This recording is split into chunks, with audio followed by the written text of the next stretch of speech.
মুভির টপিক যদি করা হয় না তো ছোটখাটো ভুল, ছিঁড়ে পড়া চুল, বইয়ের ভাঙা কানের দুল, অভিনয়ে হেরে যাওয়া কুল, প্রেমিকাকে না দেওয়া ফুল, নায়িকার গালে থাকা কোনো আঁচুল, টুইস্টের উপর টুইস্ট দেখতে মন হোক আকুল, লজিক খুঁজতে আপনিও হন ব্যাকুল। এই সব মেনে নেওয়া যায় যদি মুভির প্লট, সাবজেক্ট, অ্যাক্টর ঠিক থাকে। আর যে মুভিটা নিয়ে কথা বলতে চলেছি, মুভিটার বেলায় এমনও হয়েছে ভালো ভালো অ্যাক্টররা রয়েছে কিন্তু অ্যাক্টিং না জমলে টপিকটা অস্থির। 2024-এর মুভি কিন্তু কিছু বিষয় দেখে মনে হলো যে 18-19-এর দিকে শুট করা হয়েছে। তারপরেও পাবলিক পছন্দ করেছে। লোকেশনটা বেশ ছিল, হালকা পাতলা টুইস্ট রয়েছে, তাই মনোযোগ না দিলে টুইস্টগুলো ফিল করতে পারবেন না। ক্রাইম থ্রিলার মুভি, তাই রোমান্সের দিকে ফোকাস দিয়ে মাখামাখি করেনি, সেদিক থেকে সবাই মিলে দেখতে পারবেন, নো প্রবলেম। বাকি এক্সপ্লেন দেখার পর যদি আপনার মনে হয় পুরো মুভিটা দেখবেন, তাহলে আমাদের অ্যাপস সিনে রিভিউ প্লে স্টোরে গিয়ে সার্চ দিলেই পেয়ে যাবেন। ইনস্টল করে ভিতরে গিয়ে মুভির নাম লিখে সার্চ দিলেই মুভিটা চলে আসবে, সেখান থেকে সরাসরি দেখতে পারবেন। অ্যাপসের লিঙ্ক না হয় আমি পিন কমেন্টে দিয়ে দেবনি, না কি বলেন চাচা? ওয়েল, কথা বলছিলাম 2024-এ মুক্তি পাওয়া crime drama thriller Tamil movie নাম ভিরান্নু এর ব্যাপারে। মুভির সিন শুরু হয় চট্টগ্রামের পাহাড়ি আঁকা বাঁকা পথ ধরে চলা এক গাড়ি ফলো করে। তো ইনি হলেন mister John Abraham, KD group of কোম্পানির সিইও। লম্বা জার্নি করছিল, অনেকক্ষণ থেকে গাড়িটা চলছে, তাই মাঝখানে একটু থেমে কার সঙ্গে যেন ফোনে কথা বলছিল। এদিক থেকে সন্দেহভাজন একটা গাড়িতে করে দুইটা লোক ফোনে কথা বলতে বলতে তার দিকে যায়। জনের কথা শেষ গাড়িতে ওঠে, লোকটা গিয়ে নক করলে সে গ্লাস নিচু করে। লোকটা বলে, আপনি জন আব্রাহাম? জন বলে, জি, আপনার জন্য ফোন, নিন কথা বলুন। জন খানিকটা অবাক হয়ে জিগায়, কে? লোকটা মুচকে হাসে। জন ফোন নিয়ে হ্যালো বলে আর সিন কাট করে মাঝখানের সময় পার করে রাতে নিয়ে আসে। জন বাড়ি ফিরছে, মাঝখানে এক ব্রিজের উপর তাকে ঘিরে নেওয়া হয়। জন গাড়ি ছেড়ে যাওয়ার চেষ্টা করে, অনেকগুলো বাইক এসে তার পথ আটকে দেয়। জন বুঝে যায় তার সঙ্গে কি হবে। সে পালানোর জন্য ব্রিজের উপর থেকে পানিতে লাফ দেয়, কিন্তু যাবে কই, তারাও লাফ দেয়। শুধু একজন দুইজন না, অনেকগুলো লোক নেমে জনকে ধরে ফেলে। এর পরের দিন সকালবেলা মিডিয়ার রিপোর্ট করা নিউজ শুনে কান্নায় ভেঙে পড়ে জনের ওয়াইফ এলিজাবেথ। নিউজে বলছে জনের বডি পাওয়া গেছে নদীর পাড়ে। নিউজ শুনে পাগলের মতো দৌড়ে আসতে আসতে এন্ট্রি করাই মুভির অন্যতম লিড ক্যারেক্টার নিক্কি গালরানি অর্থাৎ পরলির। বাবার মৃত্যুর খবর শুনে কেমন লাগবে বুঝতে তো পারছেন।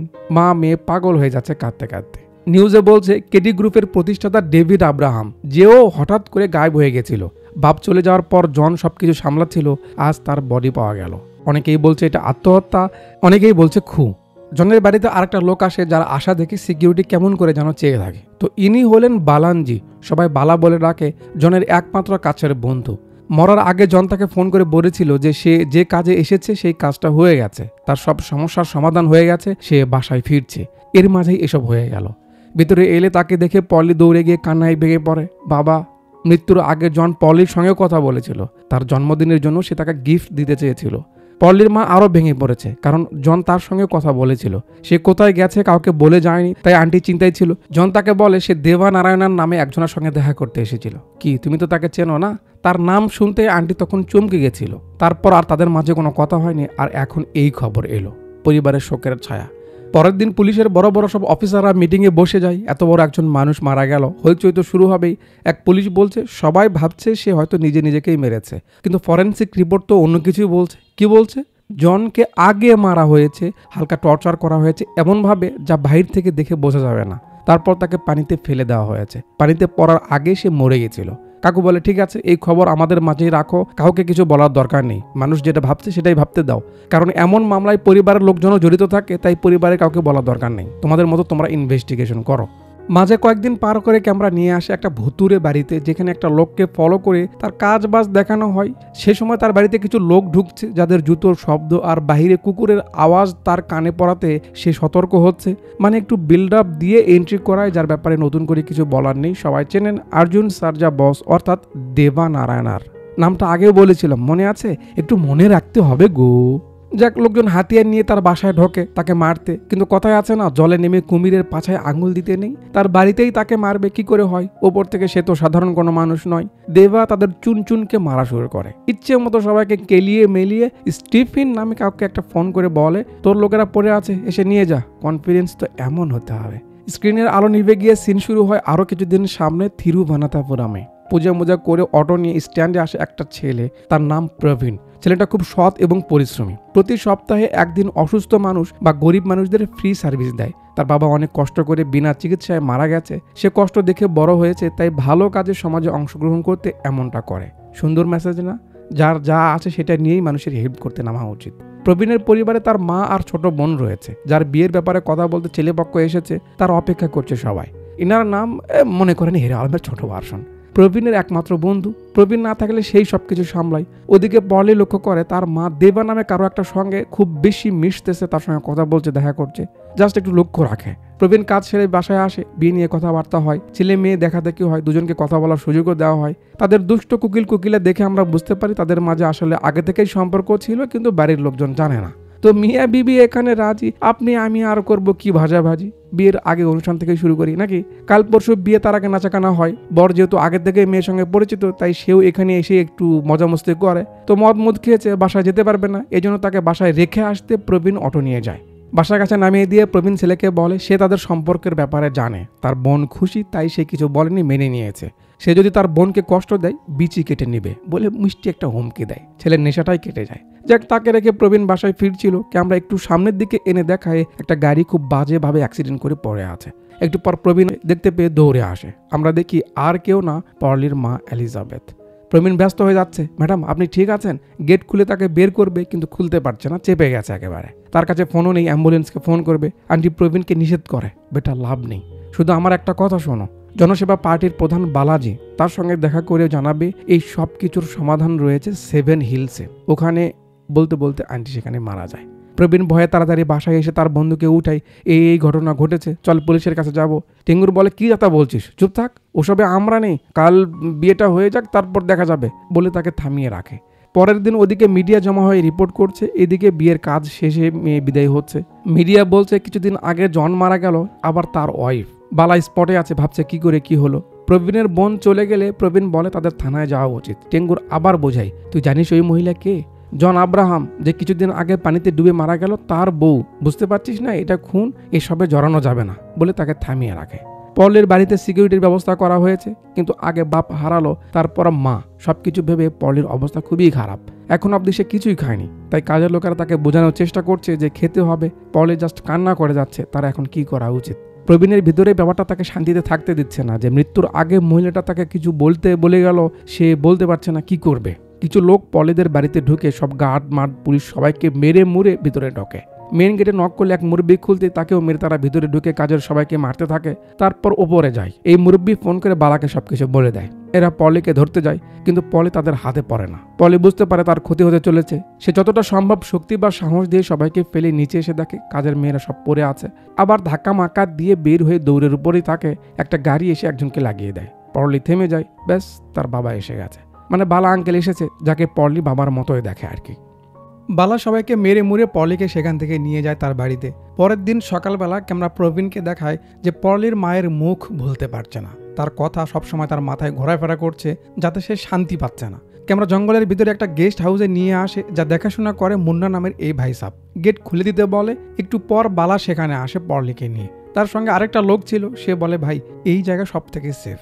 বালা ছেলে পেলে দেখে বলে, এত বাচ্চা। মুন্না বলে, ভাই ওরা দেখতে বাচ্চা কিন্তু খুব ডেঞ্জারাস, তুমি এসব নিয়ে চিন্তা করো না। পরলিকে ভিতরে নিয়ে যাই, সে এখানেই থাকবে আর কি। দু একটা মহিলাও এখানে থাকে, কোনো সমস্যা নেই। এখানে করা নিরাপত্তা আছে, যাতে তাকে যারা মারতে এসেছিল আবার না আসতে পারে। পরলি ভয় পাচ্ছে, বলে, বাবা আমার এসব ভালো লাগছে না, আমি চলে যাই, যা হবার হোক না, আর বেঁচে থেকে কি করব। কাকু বলে, তোমার বাবা মাকে কে মারলো দেখবে না, কে এমনটা করেছে তাদের সম্পর্কে জানবে না। পরলির ভিতরে একটু সাহস আসে, তাই তো, তার বাবা মাকে কে মারলো তাদের দেখতে হবে না। কাকুর কথাবার্তা দেখে তো একটুর জন্য আমার তাকেই সন্দেহ লাগছিল। যাক, কিছু তো করার নেই, এখানে থাকতে হবে, আছে। ওদিকে এত প্যারা নিয়ে থাকতে না পেরে প্রবীণ অবশেষে জনসেবা পার্টি অফিসে চলে আসে বালা কাকুর সঙ্গে দেখা করতে। সেখানে এক ভদ্রলোক ছিল যে সবকিছু দেখাশোনা করে। রাজনীতির ব্যাপার তো, তাই প্রবীণ একটু ভয় পাচ্ছে, না জানি কখন কি ঘটে বসে এখানে। কাকু জিগায় কিছু বলবে, প্রবীণ বলে, বালা স্যারের সঙ্গে দেখা করতাম। কাকু উঠে এসে জিগায়, তুমি কে, পরিচিত তার? প্রবীণ বলে, জি আমাকে এখানে আসতে বলা হয়েছিল, তো ঠিক আছে অপেক্ষা করো, ভাই এলে তোমায় জানাচ্ছি। লোকজন আসছে, তাদের কথাবার্তায় বোঝা যাচ্ছে বালা শুধু এই পার্টির প্রেসিডেন্টই নয়, তার আলাদা একটা ব্যাকগ্রাউন্ড রয়েছে, খুব ভয়ানক। যদিও সে কখনো সাধারণ মানুষের কোনো ক্ষতি বা অন্যায় করে না, বাট লোকজন তাকে ভয় পায়, আবার সম্মানও করে। যাক, একটু পর বালা আসে। লোকজন চলে গেলে কাকু বালাকে বলে সে নাকি তোমার পরিচিত। বালা দেখে তো চিনতে পারে না, ধরে, কিবে কে তুই, কেন এসেছিস বল। প্রবীণ ভয়ে ভয়ে বলতে থাকে, স্যার জন স্যারের বউ মারা যাওয়ার সময় আমি তার কাছে ছিলাম, তিনি আমাকে। কাকু বুঝতে পারে, তাকে নিয়ে পরলির কাছে আসে। প্রবীণ তাকে সব জানায় কিভাবে কি হয়েছিল আর তার মা তাকে কি বলতে বলেছিল। শুনে পর্লির মন খারাপ করা ছাড়া আর কি বা করার আছে। বালার লোক প্রবীণের খোঁজ খবর নিয়ে এসে বালাকে বলে কোনো সমস্যা নেই, ছেলে ভালো, তার ব্যাপারে খুব যথেষ্ট খোঁজ নিয়েছি। তার কিছুক্ষণ পর পুলিশ সেখানে আসে। পর্লির বাড়িতে যে হামলা হলো, পুলিশরা যে মারা গেল, তারপর থেকে তো সে মিসিং। তাকে খুঁজতে পুলিশ এখানে আসে। পুলিশ মনে করে বালা এর পিছে থাকতে পারে, কিন্তু পর্লিকে তারা খুঁজে পায় না। পেল না কেন? সে তো এখানেই ছিল। তখন আমাদের দেখানো হয় যে পুলিশ এই এরিয়ার মাঝে ঢোকার সঙ্গে সঙ্গে তারা খবর পেয়েছিল, তাই আগে তাকে প্রবীণের সঙ্গে একটা জায়গায় পাঠিয়ে দিয়েছে পেছনের রাস্তা দিয়ে। একটা গাড়ির ব্যবস্থাও করে দেওয়া হয়। প্রবীণ পর্লিকে নিয়ে রওনা দেয়। পিছনে একটা মিউজিক দিয়ে ক্যামেরা এদের ফলো করে, আর পর্লির উদাসীনতায় বোঝায় যে সাজানো ঘর বাড়ি বাবা মা এক মুহূর্তে কিভাবে সবকিছু তছনছ হয়ে গেল। এখন তাকে পালিয়ে বেড়াতে হচ্ছে। প্রবীণ যতটা পারে তাকে সঙ্গ দিয়ে নিয়ে যাচ্ছে। গাড়ি এখানে এলে আমরা দেখি এই দূর থেকে দেবা গাড়িকে ফলো করছে। গাড়ি পার হয়ে গেলে সেও গাড়ির পিছু নাই। চলতে চলতে এখানে এসে গাড়ি থামে। প্রবীণ ম্যাপ দেখছে, পলি গাড়ি এদিকে নিতে বলে। প্রবীণ বলে কিন্তু ম্যাডাম বালা স্যার তো এদিকে। পলি বলে এখন আমি যা বলছি তাই করো, তার কথা বাদ দাও, এদিকে চলো। কি হচ্ছে, কে কার পিছে লেগে আছে কিছুই তো বোঝা যাচ্ছে না। তো প্রবীণ কথা না বাড়িয়ে চলছে। ওদিকে আমরা দেখি ওই সেই বাইক দল আর ওই সেই গাড়ি যারা তার বাবাকে ফলো করেছিল, এরা আসতে এদের মাঝপথে আটকে দেয়। হলো এই জন্য বলে মেয়েদের বেশি বোঝা উচিত নয়। লোকগুলো তাদের ঘিরে নেয়। পলি গাড়ি টান দিতে বলে, প্রবীণ ঘুরে নিবে, তার আগে তাকে ধরে ফেলে। তারপর প্রবীণের সঙ্গে মারামারি লাগে। প্রবীণ তো আর হিরো না যে উড়োধুরা সবাইকে মারবে। সাধারণ মানুষ হিসেবে তার যতটুকু শক্তি ততটুকু দিয়ে মারামারি করে। তারপর ধরা পড়ে। এরা পলিকে ধরতে যায়। পলি পালানোর চেষ্টা করে। তখনই সামন থেকে একটা গাড়ি আসে, যার সঙ্গে পলি লেগে থেমে যায়। কিন্তু গাড়ির ভিতরের লোককে দেখে সে অবাক হয়ে যায়। ওখান থেকে আবার দৌড় দিতে যায়। গাড়ির ভিতরের লোকটা মারা শুরু করে। তারপর লোকটা গাড়ির থেকে বের হলে আমাদের চোখ মেরে দেখায় সোনার চাঁদ মুখটা। চাঁদু শুরু করে মারামারি। পলি হা করে দেখে যাচ্ছে। মারামারি দেখেই বড় হলেন, আর কি দেখবেন, সে মারুক, মারতেই পারে, সে অধিকার তার রয়েছে, আমরা না হয় পরে যাই। দেবা মারামারি করছে। প্রবীণ পলিকে নিয়ে সেখান থেকে যেতে লাগে। জাহিদ খান ধরতে যায়, দেবা তাকে থামায়। এই ফাঁকে এরা সেখান থেকে চলে যায়। প্রবীণ জিগায় কে এরা? পলি বলে জানি না। দৌড়াতে দৌড়াতে এরা এখানে এসে উঠতেই দেখে ওই সেই লোকটা গাড়ি নিয়ে সামনে। প্রবীণ সেখান থেকেও পালাতে চায়, কিন্তু পলি বুঝতে পারে তার কাছ থেকে পালিয়ে লাভ নেই, তাকেই হাতিয়ার বানাতে হবে। দেবা তাদের গাড়িতে উঠতে ইশারা করে। তারপর তাদের নিয়ে চলে আসে তার অন্দরমহলে। দেবা জিগায় কি সমস্যা তোমাদের? পলি বলে তারা হানিমুন ট্রিপে এসেছে, জানে না ওই লোকগুলোকে। শুনেই দেবা থেমে যায়। প্রবীণ হা। পলি তাকে ইশারা করে। দেবা বলে ও আচ্ছা, তো এখন জার্নি করা তোমাদের জন্য সেফ হবে না, কাল সকালে এখান থেকে যেও। প্রবীণ জিজ্ঞাসা স্যার আপনি এখানে কি করেন? দেবা বলে বিজনেস, তার একা থাকতে ভালো লাগে তাই সে এখানে একাই থাকে। তাদের রুম দেখিয়ে দেয়। যেতে যেতে প্রবীণ লুকিয়ে লুকিয়ে দেখে দেবাও কেমন করে যেন তাকায়। পরে প্রবীণ পলিকে বলে সে এমনটা কেন বললো যে তারা হানিমুনে এসেছে। পলি বলে সে যেন তাদের বিশ্বাস করে তাই। প্রবীণ বলে তার লোকটাকে কেমন জানি লাগছে। পলি বলে তার তেমন মনে হচ্ছে না, একটু গম্ভীর। দেবা কিসের যেন মাংস বের করে যেভাবে কাটছে, ব্যাপারটা আমাদের চোখে আরো সন্দেহান করে দেয়। ক্যামেরা অ্যাঙ্গেলগুলো তেমনই মনে হচ্ছে না, এগুলো আবার অন্য কোনো কিছুর মাংস নয় তো? বুঝতে পারছেন আমি কি মিন করছি? রান্না বান্না শেষ করে কিছুক্ষণ পর দেবা এসে তাদের খাওয়ার জন্য ইনভাইট করে। খেতে বসে পড়লে দেবাকে বলে সে এমন জঙ্গলের মাঝে থাকে কেন, এখানে তো অনেক জঙ্গলি জানোয়ার আছে, তার ভয় করে না? দেবা বলে জঙ্গলের জানোয়াররা শিকার করে খায়, যখন তাদের পেট ভরে যায় আর শিকার করে না, কিন্তু মানুষ এমন না। মানুষ পেট কেন, চোখ ভরলেও থামে না, ইচ্ছে মতো শিকার করে। তার মানে মানুষ সব থেকে বেশি ডেঞ্জারাস। এরপর থেকে দেবা যেভাবে কথা বলে ইশারা করে, প্রবীণ দেখে তো ভয় পেয়ে যায়। খাবার শেষে দেবা রুমে গিয়ে কই যেন যাওয়ার জন্য রেডি হচ্ছে, একেবারে শিকারি সেজে বের হচ্ছে। প্রবীণ বলে এত রাতে কই যাচ্ছেন স্যার? দেবা বলে আমি তো রাতেই রাস্তা খুঁজি, তোমাদের সিকিউরিটির জন্য আমি বাইরে থেকে গেট লাগিয়ে দিয়ে যাচ্ছি। বলে সে বাড়ির যতগুলো গেট ছিল সবগুলো বাইরে থেকে লক করে দিয়ে যায়। প্রবীণ তো আরো ভয় পেয়ে যায়। পলি তখনও কুল, যাক শুয়ে পড়ে। ঘন্টাখানেক পর পলি উঠে পড়ে। তার রুম থেকে বের হয়ে চুপি চুপি দেবার রুমে যায়, আর দেবার রুমে তল্লাশি শুরু করে। খুঁজতে খুঁজতে একটা ড্রয়ারের ডায়েরির মাঝে একটা ছবি দেখতে পায়, যে ছবি দেখে তার হুঁশ উড়ে যাওয়ার রিয়াকশন। ক্যামেরা আমাদের সেই ছবিটাও একটু দেখায়। আমি তো বুঝতে পেরেছি ছবিটাতে কে কে রয়েছে, কিন্তু আপনারা বোঝেননি, একটু অপেক্ষা করুন, বুঝতে পারবেন। দেবার গাড়ি আসার শব্দ পেয়ে পলি তাড়াতাড়ি রুম থেকে বের হয়ে যায়। দেবার রুমে গিয়ে তার মতো শুয়ে পড়ে, কিন্তু পলি আর ঘুমায় না। আবার ঘন্টাখানিক পর তার ব্যাগ খুলে একটা চাকু বের করে নিল। সেই চাকু নিয়ে রুম থেকে আস্তে আস্তে দেবার রুমে যায়। তারপর দেবাকে মারতে যায়, দেবা ধরে ফেলে। কি সমস্যা? তার হাত থেকে চাকুটা ফেলে দেয়। পলি চুপ। দেবা তার দিকে এগোচ্ছে, সে তো ভয় পাচ্ছে। দেবা পলির নাম বলে ফেলে, তুমি এলিজাবেথের মেয়ে না? পলি অবাক, সে তাকে কি করে চিনলো? দেবা বলে তুমি আমাকে মারতে এত দূর এসেছো, বলো কেন মারতে চাও, বলো। এবার আমাদের ছোট্ট একটা টুইস্ট দেখায়। পলি বলে তোমায় কেন মারতে চাই তুমি জানো না? তুমি আমার বাবাকে মেরেছো, আমার মাকে বিয়ে করার জন্য তুমি আমার বাবাকে মেরেছো, যখন মাকে পাওনি তখন তাকেও মেরেছো। তুমি আমার মায়ের এক্স বয়ফ্রেন্ড, আমি জানি না সেটা? কপাল, ইলা জ্বালা কি শৈলে সাহেবারে। ওই যে পলি দেবার রুমে একটা ছবি দেখলো, সেটা দেবা আর পলির মায়ের ছবি ছিল যখন তারা রিলেশনে ছিল কলেজের সময়। দেবা বলে, কি যাতা বলছো? আমি কেন তোমার বাবা মাকে মারতে যাব? তোমার মায়ের সঙ্গে আমার সম্পর্ক ছিল, কিন্তু সেটা কলেজ লাইফে। কলেজের পর আমরা দুজন কেউ কাউকে মনেই রাখিনি, এর বেশি আর কিচ্ছু না। পর্লি মানতে চাইছে না। দেবা বলে, তাহলে ঠিক আছে দেখো। বলে তার আর পর্লির বাবার একসঙ্গে উঠানোর ছবি, অনেক হেসে হেসে সেলফিগুলো নিয়েছিল, সেগুলো দেখায়। আমাদের কনফিউশন সঙ্গে পর্লির সন্দেহটা ক্লিয়ার করতে দেবা বলে যে তোমার বাবা আমার কাছে এসেছিল পরামর্শ নিতে, কারণ আমি একজন বিজনেস পরামর্শদাতা, এটাই আমার কাজ, প্রফেশন। তোমাদের কোম্পানি কেডিতে প্রবলেম চলছিল, কোম্পানি লসে পড়ে যাচ্ছিল, সেটা নিয়ে বোর্ড মেম্বাররা তোমার বাবাকে অনেক কথা শোনায়। তারা জনকে এর জন্য দায়ী করে। তোমার দাদা যেভাবে কোম্পানি চালিয়েছে তোমার বাবা সেভাবে চালাতে পারেনি। তোমার বাবা সবার থেকে 7 দিনের সময় নেয় সব সমস্যার সমাধান করার ওয়াদা দেয়। তোমার দাদা ডেভিড আব্রাহাম যে সময় সবকিছু তোমার বাবার হাতে তুলে দিয়ে বৈরাগী হয়ে গিয়েছিল, সেই সময় তোমার বাবা কম বুঝতো, যার কারণে এই সমস্যাগুলো সৃষ্টি হয়েছিল তখন থেকে। যখন সবার থেকে পরামর্শ নেয়, সবাই আমার কথা বলে, তাই সে আমার কাছে আসে। সেও জানতো আমি তোমার মায়ের এক্স ছিলাম, কিন্তু সে সেই দাবিতে আসেনি। আমরা বিজনেস নিয়ে কথা বলি, বিজনেস নিয়ে আলোচনা করি। আমি সবকিছু দেখে ঘাটাঘাটি করে তাকে সমাধানও বলে দিই, বুঝে দিই কিভাবে কি করতে হবে। আমার প্ল্যান শুনে সে খুশি হয়ে যায়, সবকিছু সমাধানও হয়ে যায়। হাসি মুখে আমার সঙ্গে সেলফি উঠে বিদায় নাই। কিন্তু পরের দিন শুনি এই ব্যাপার। মাঝে প্রবীণও এসে গেছে। দেবা বলে, তোমার বাবার মৃত্যুর পর প্রথমবারের মতো আমি তোমার মায়ের সামনে আসি, ওই কলেজ থেকে আলাদা হওয়ার পর। তোমার মা খুব ভালো করেই জানে তাকে একমাত্র আমি হেল্প করতে পারবো। আমি তোমার মাকে বলি জন আত্মহত্যা করেনি, তাকে মারা হয়েছে। খুনিকে খুঁজে বের করতে সময় লাগবে, ততদিন জনের নাম বাঁচাতে বিজনেস তাকে হ্যান্ডেল করতে বলি। তোমার মা রাজি হয়নি, আমি তাকে বোঝাই কিভাবে কি করতে হবে, কখন কোন সিদ্ধান্ত নিতে হবে, আমি সবকিছু বলে দিই। সে সেভাবে কাজ করতে থাকে। আর এই ব্যাপারে আমি তোমাকে কিছু জানাতেও নিষেধ করি, তাই সে কখনো তোমায় কিছু বলেনি। আর সেই সময়ই পলি তার মাকে সন্দেহ করেছিল, মনে আছে? পরে বোর্ড মেম্বাররা পলিদের বাড়িতে এসে তার মায়ের সঙ্গে রাগারাগি করে যে সে তাদের কিছু না জানিয়ে একা একা সব সিদ্ধান্ত কেন নিচ্ছে। এক কথা দুই কথা, এই যে ব্যাঙের চপ দেখছেন, সে দেবার কথা উঠায় যে বাহিরের লোকের কথাই সে এসব করছে। দেবার সঙ্গে তার চক্কর চলছিল, এটা জন জেনে গেছিল, এই জন্য দেবা তাকে মেরেছে, এসব বলতে থাকে। পরলি ওপর থেকে এসব শুনে নেয়। তার মা রাগারাগি করে ব্যাং সহ সবাইকে সেখান থেকে তাড়িয়ে দেয়। অপমানের বদলা নিতে ব্যাং মানে স্টিফেন দেবাকে মারতে তার বাড়িতে লোক পাঠায়, যা শুরুতে দেখেছিলেন, মনে আছে? পরে পলির মা দেবার সঙ্গে কথা বলে তাকে সবকিছু বলে যে সেদিন লোকদের ওসব কথা শুনে তার মেয়ে তার সঙ্গে কথা বলছে না, তাকে ভুল বুঝতেছে। দেবা তাকে বোঝায়, তুমি আর কয়েকটা দিন চুপ করে থাকো, পলিকে সব পরে বোঝানো যাবে। সেদিন তার মাকে ফলো করতে করতে পলি এখানেই এসেছিল, আর তার মাকে দেবার সঙ্গে সে দেখে নেয়। তার মাকে দেবার সঙ্গে দেখার পর থেকে তার মাথায় চেপে বসে যে এসবের পিছনে দেবারই হাত ছিল। এই জন্য সে দেবাকে খুঁজতে গাড়ি ঘুরে নিল। যখন দেবা তাকে বাঁচাতে এলো, সে অবাক হলো। তাকে মারতে প্ল্যান করে পলি এই বাড়িতে আসে।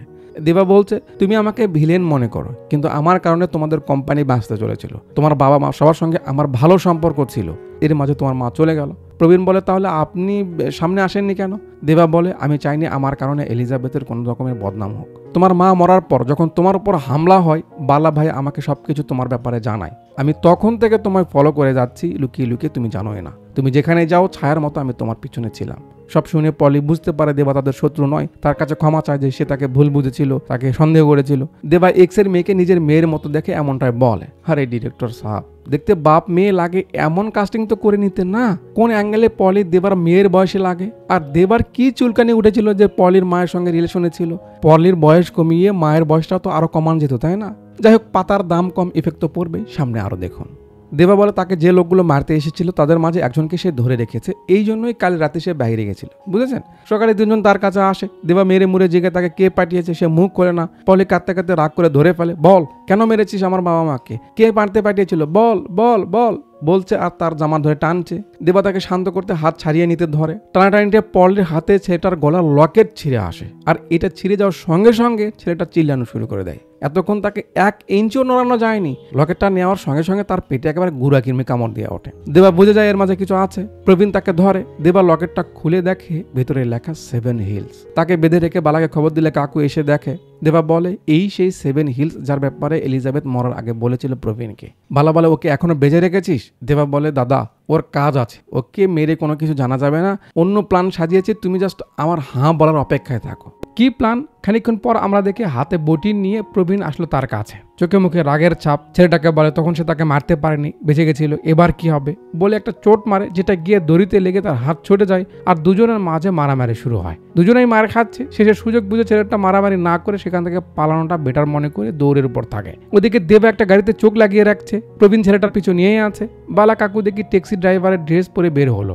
দেবা ট্রাকার লাগিয়ে দেয়। প্রবীণ এখান থেকে ছেলেটার পিছু নেওয়া বন্ধ করে, মানে মারামারির প্ল্যান করে তাকে ছেড়ে দিল, এরপর তার পিছু নেবে এমনটাই প্ল্যান আর কি। দেবা অর্ডার দিলে বালা কাকু সেই গাড়ি নিয়ে রওনা দেয়। জায়েদ খান দৌড়াতে দৌড়াতে রাস্তার মাথায় এসে পড়ে। সেই সময় বালা কাকু গাড়ি সেদিক দিয়ে নিয়ে আসে। ছেলেটা মনে করে ট্যাক্সি, তাই থামায়।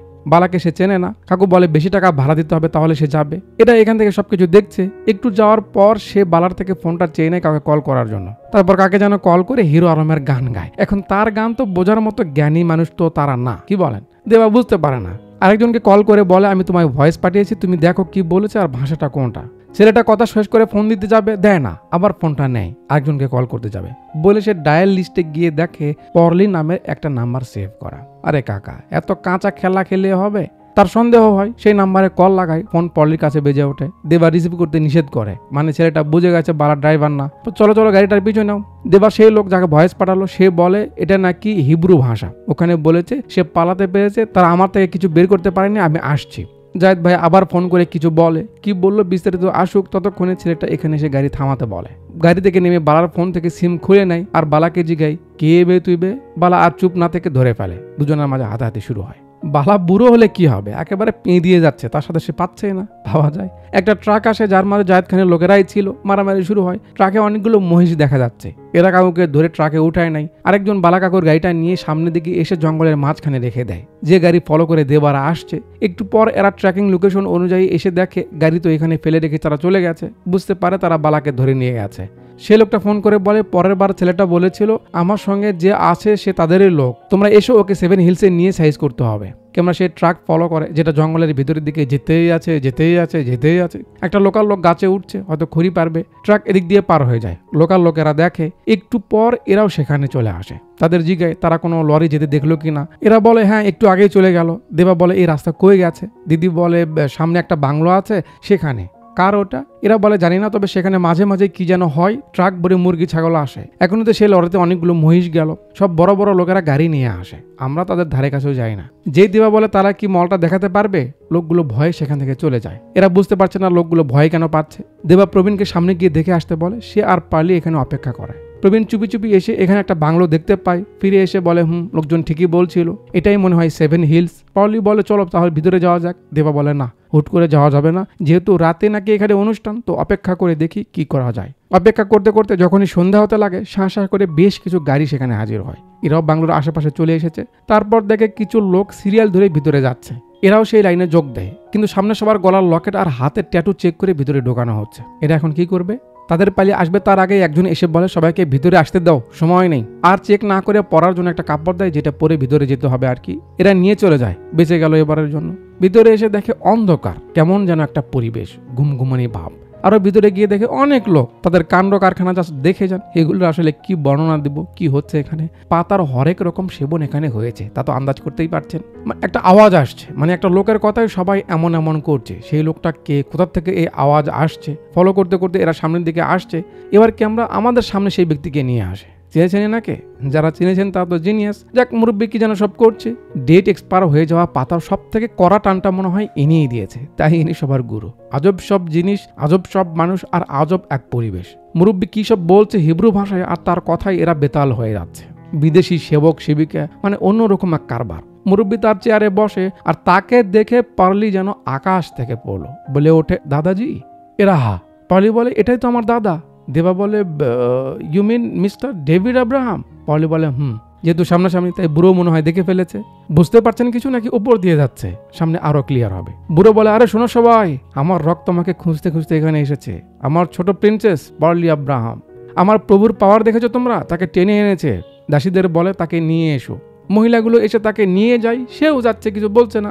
দেবায়েরা পিছে আসতে লাগে, লোকগুলো তাদের ঘিরে নিয়ে এমন করে তাদের উপর ছাতা হয়ে যায়। বুড়ো পলিকে নিয়ে এমন এমন করছে। পলি বলে দাদাজি এসব কি? বুড়ো বলে সব জানতে পারবে পলি, চলো বলে তাকে নিয়ে যাচ্ছে।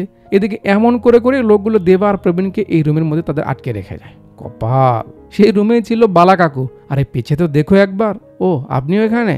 পলিকে খাবার টেবিলে নিয়ে যায়, অনেক কিছুর আয়োজন করা হয়। পলি বলে তার ভয় লাগছে। তার বাবা মা এখানে এসেছিল কিনা। বুড়ো বলে এই সব তো তাদের জন্যই বেটি, আমার প্রভু আমাদের পরিবারকে বাছাই করেছে। তো এখানে আসলে কি হচ্ছে ক্লিয়ার করতে ক্যামেরা এদের কাছে নিয়ে আসে। বালা এদের বলছে যে এটাই সেই 7 হিলস, এখানে সব পাগলদের আমদানি, যাদের মূল পাগল ডেভিড, জনের বাবা। এরা সবাই শয়তানের পূজা করে, তাদের ধারণা শয়তান তাদের পাওয়ার দিতে পারবে, যে শয়তানের জন্য বেশি বেশি বলি দিবে তাকে বেশি পাওয়ার দিবে, যা যা বলি দিবে সব ফিরে পাবে, মানে পুনর্জন্ম হবে। ওখানে বুড়ো পরলি এখানে প্রথম এলো, তাই কেক কেটে সেলিব্রেট করছে।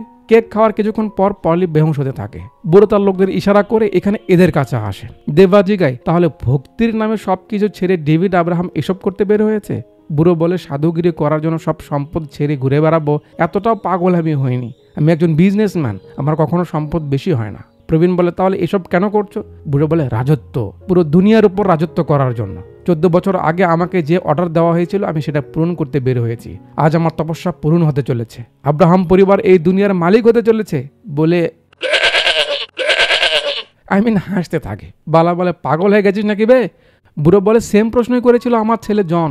তো ওই যে জনকে কথা বলতে ফোন দেওয়া হলো সেটা এই বুড়োই ফোন করেছিল, জনকে দেখা করতে বলে। বাপ এতদিন পর ফোন করে দেখা করতে বললো, ছেলে খুব খুশি হয়ে তার কাছে আসে, কিন্তু তার কথা শুনেই রেগে যায়। মানে বুড়ো শয়তানকে খুশি করার জন্য পলির বলি দিতে বলে, কোন বাপ চুপ থাকবে? রেগে মেগে জন তার বাবাকে অনেকগুলো কথা শুনিয়ে সেখান থেকে চলে যায়। শয়তানের কথা না শোনার পরিণাম কি হতে পারে দেখাতে বুড়ো জনকে মেরে ফেলায় তার লোকজন দিয়ে। এরপর বুড়ো এলিজাবেথকেও ফোন করে আসতে বলে, তাকেও বলে পলিকে বলি দিতে হবে। সেও রেগে যায়, তার জামাইকে সে মারিয়েছে, সে তাকে ছাড়বে না, এমন সব হুমকি ধামকি দিয়ে চলে যায়। সেও নাকি শয়তানের কথা মানেনি, তাই তাকেও মেরে ফেলায়। তো এই হলো পলির বাবা মার মৃত্যুর রহস্য। বুড়ো জানায় আজকের রাত নাকি তাদের শুভক্ষণের রাত, তাই আজ পলির বলি দিবে, এর 3 দিন পর নাকি সে বেঁচে উঠবে, এর মাধ্যমে সে হয়ে যাবে শয়তানের মেয়ে আর সে হবে পুরো দুনিয়ার রাজা। পলিকে সাজিয়ে গুজিয়ে এখানে আনা হয়েছে। বালা আর দেবা একটু তাকাতাকি করে শুরু করে মারামারি, কারণ এটা ছাড়া তো আর কোনো উপায় নেই পলিকে বাঁচানোর। আবার বুড়ো লোকজন তো কম না, তাদের সঙ্গে মারামারি লাগে। এই ফাঁকে বুড়ো যায় পলিকে বলি দিতে, তারা আগে কিছু রসম করতে হবে সেগুলো করছে। এরা সবাইকে সাইজ মাইজ করছে। বুড়ো পলির হাত কেটে রক্ত নিবে, একটা লোক চটকে এসে পড়ে। বুড়ো পলিকে মারতে যাবে, দেবা উঠায় নাই আর বুড়োকে ধরে ফেলে। তারপর এরা এসে পলিকে নিয়ে যায়। দেবা বুড়োর হাতে একটু 2-4টা মার খায়, তারপর শালাকে ধরে ফেলে। হারাম গাদা, রাজত্ব করবি দুনিয়ার উপর, নে হাত ভেঙে দাও ভাই, সে যেন গুরু পরও রাজত্ব না করতে পারে। বুড়ো বাড়ার লোকজন পুলিশ সঙ্গে নিয়ে সেখানে চলে আসে। পুলিশ সবাইকে ধরে নেয়, মিডিয়া খরগোশের মতো হাজির। বুড়োকে পুলিশ ধরে নিয়েছে, সবাই তো বুঝতেই পারছে কি হয়েছে। পলির অবস্থা ভালো না, বালা তাকে নিয়ে যায়। মিডিয়া দেবাকে ধরে পুরো ঘটনাটা খুলে বলতে। দেবা বলে শুনুন সবাই, এটা কোনো নতুন ঘটনা নয়। কিছুদিন আগে একটা ছেলে তার বাবা মা দাদি ছোট বোনকে মেরেছে শয়তানকে খুশি করার জন্য। কেরালার উমুক এলাকাতে কি ঘটলো, এক শিক্ষিত বাবা মা তাদের সন্তানকে মেরে তাদের লাশ নিয়ে 3 দিন অবধি অপেক্ষা করছিল পুনর্জন্মের জন্য, কার যেন উপাসনা করত। কি হলো শেষে? এখন তারা জেলে। তো এমন ঘটনা এখন কমন হয়ে যাচ্ছে, মানে বাস্তব কিছু ঘটনার কথা উল্লেখ করে বুঝাই যে এটাও তেমনই একটা ঘটনা।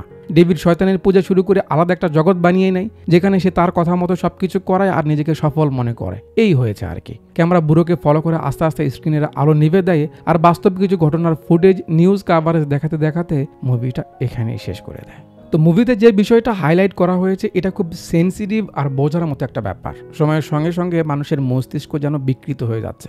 এমন এমন সব কাজকর্ম আমরা করছি যা কোনো হিউম্যান, অ্যাজ এ হিউম্যান হিসেবে আমাদের কখনোই কাম্য নয়।